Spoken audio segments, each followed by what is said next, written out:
जरा यो पत्त्या सांगा की हो. अहो मिस्टर, मी काही रिकामा नाही. एखाद्या रिकाम्या माणसाला विचारा की कोणाला तरी. जास्त दिसतोय. काय माणूस म्हणायचं काय इथे विचारायची सुद्धा सोय नाही. ओ साहेब तरंगले काय चालतंय तुम्ही मला साहेब म्हणाला. होय की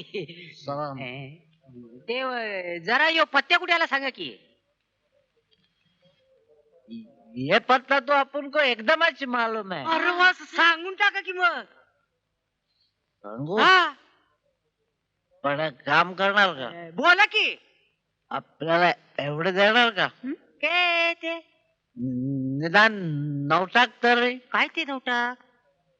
हा दारू. ए, दारूचं नाव काढल्यानंतर बाईला एकदम वास आला नाही आणि तो बी सरच नाही. मग पिण्याचं काय होईल? नाही पत्त्या द्या.